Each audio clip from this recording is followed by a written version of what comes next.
the Muslim calendar. In the years from 624 and 628, Muslims were forced to fight in many battles, which led to the victory of the Muslims with a signed treaty. A year later, and the treaty was broken, causing more battles to arise. Prophet Muhammad, peace be upon him, passed when the conflict began to settle. What inspired me to choose Prophet Muhammad, peace be upon him, is that he is the one who founded Islam. He is our prophet.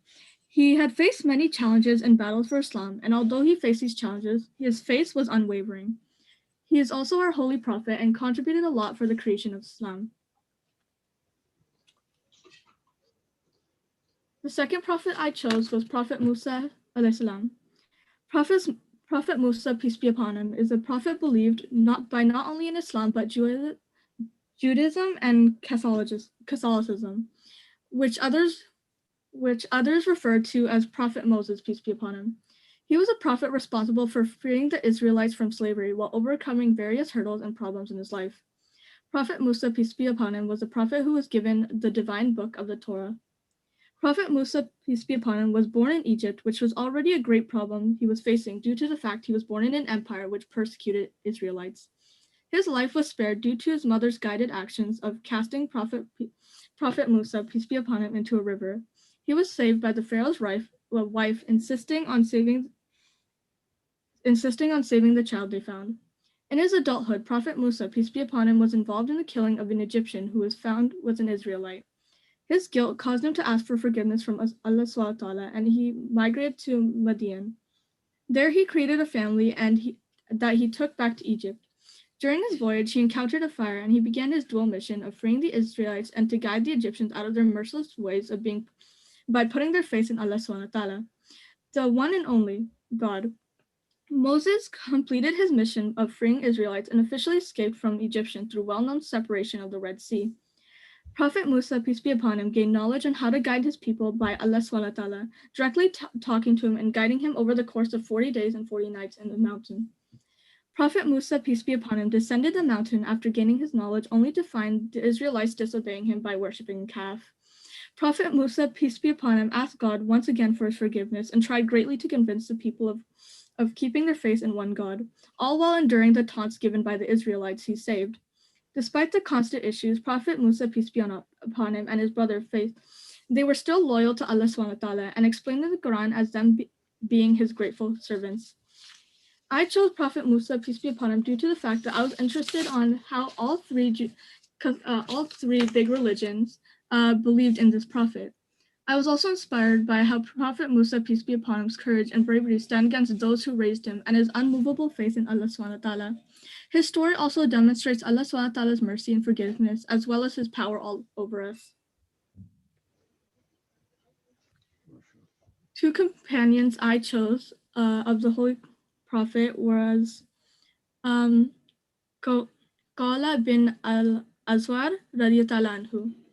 She was a devoted follower of Prophet Muhammad, peace be upon him. She had dedicated her cause to fighting for Islam and had led many in the battlefield. She was known to be one of the best military leaders in history. She was responsible for leading various battles in Islam with fearlessness and courage. She had led soldiers into what is now Syria, Jordan, and Palestine. One of her most known and impressive battles was the Battle of Yarmouk, which took place in August 636. She was a sister of another Muslim soldier. The soldier was Dirar bin al-Azwar, who was the commander of Rashidun Caliphate army. He was also a renowned and respected soldier who was known for their organization and discipline. The Battle of Yarmouk was a battle led by Khula bin al-Azwar radiyallahu anha. Khula bint al-Azwar. Khula Binte al-Azwar radiyallahu anha, consisting of a group of female Muslim soldiers. They were successful in defeating the main commander. However, the battle resulted in Khalwa bint al-Azwar radiyallahu anha sustaining an injury. She then continued to fight battles such as the Battle of Ajnadin, which ended in a victory for Muslims. I chose her because Khalwa bint al-Azwar radiyallahu anha continues to be an influential figure in many women in the Islamic community due to her pursuing her goal and ultimately proving herself in various battles. She influenced the tide of battle greatly and fought fearlessly, gaining many victories. She also demonstrates great faith in the Prophet, peace be upon him, and dedicated her life to Islam. The second companion I chose was Hazrat Abu Bakr radiallahu anhu. Hazrat Abu Bakr was the first Khalifat radiallahu anhu was the first Khalifat and a close friend of Prophet Muhammad, peace be upon him. He was sent to be a successor to Prophet Muhammad, peace be upon him, but obviously he was not at the same level as he was. He was very loyal to Prophet Muhammad, peace be upon him, and stayed by his side throughout hardships and victories. He was only given the title of first Khalifat after Prophet's, peace be upon him's passing. Hazrat Abu Bakr reigned over his people greatly and led them into various battles after being given the title of Khalifat. He reigned for 2 years, although in these 2 years he led missions in Syria and Iraq, which were later successful. He was also successful in reuniting the Arabian Peninsula. Hazrat Abu Bakr radiallahu anhu belonged to a wealthy family and was educated when he was young. He had a great interest in poetry, which was a common trait for many Arabian gentlemen, and he was known for having good memory. When Muhammad, peace be upon him, began to follow and preach for Islam, Abu Bakr radiallahu anhu, who was a close friend at the time, joined him and became the first male convert of Islam, right next to Prophet Muhammad, peace be upon him's wife. Abu Bakr radiallahu anhu supported Muhammad, peace be upon him, and continued to stay loyal to Islam, in spite of the fact that he faced hate from all around. He has saved many slaves using the wealth he had and accepted them into Islam. During controversial times, he contributed in many battles and continued to do so after Prophet Muhammad, peace be upon him's passing. Hazrat Abu Bakr radiallahu anhu inspired me through his loyalty to Prophet Muhammad, peace be upon him, and his unmoving faith to Islam. He stayed beside his friend despite the challenges he faced and continued to support him despite all the problems he ran into. He continued his life dedicated to Islam, and even after his friend's passing, he continued his legacy. 2 martyrs of Islam. Hamza ibn Abdul Muttalib. Hamza ibn Abdul Muttalib was known to be one of the best huntsmen and fighters of the Arabs. Before the Battle of Uhud, he had participated in the Battle of Badr and fought through many soldiers. He had killed many Qurayshi nobles in the Battle of Badr. Hamza's killer was a slave from Ibisin named Washi. He was known to wield the javelin with mastery due to his talent and was promised freedom by the wife of Abu Sufyan. Upon learning about his uncle's death due to Hamza, he held his spear and stabbed Hamza in the abdomen. Hamza ibn Abdul Muttalib was martyred in the Battle of Uhud.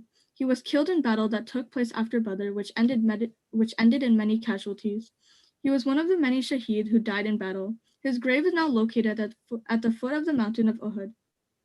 After his death, Washi explained that his actions against Hamza were not a fight of difference in opinions, but that so he could set himself free.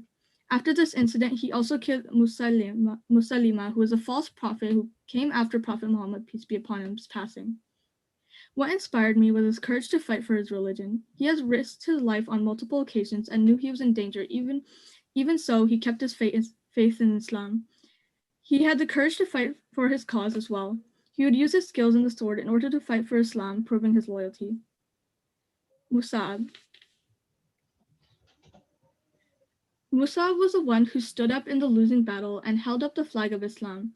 He stood there without moving and continued to hold up the flag of Islam on the battlefield. The opposition came for him in order to secure victory and cut off his hand so the flag would fall. While he held the flag on the battlefield, he was attacked by the opposition in order for them to defeat the Muslims.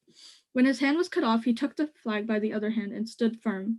When his other hand was again cut off, he did not falter, nor did his determination. He proceeded to take both arms and continue to hold up the flag of Islam. It was only then when the enemy stabbed him in the body and he fell along with the flag. The flag was soon held up by another Muslim. Musa'ab was another victim of the Battle of Uhud. He was buried at the foot of Mount Uhud along with Hamza ibn Abdul Muttalib. He is remembered to be a great fighter with an amazing amount of willpower and pride for Islam. When he was being buried, he only had one sheet to cover him. The sheet was too short and did not cover both his face and his feet. So when he was buried, he wore a white sheet to cover his head, and his feet were covered in askar leaves, as ordered by Prophet, peace be upon him. He inspired me by his determination and his power to fight for Islam.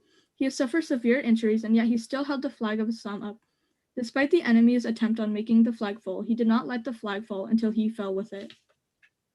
SubhanAllah.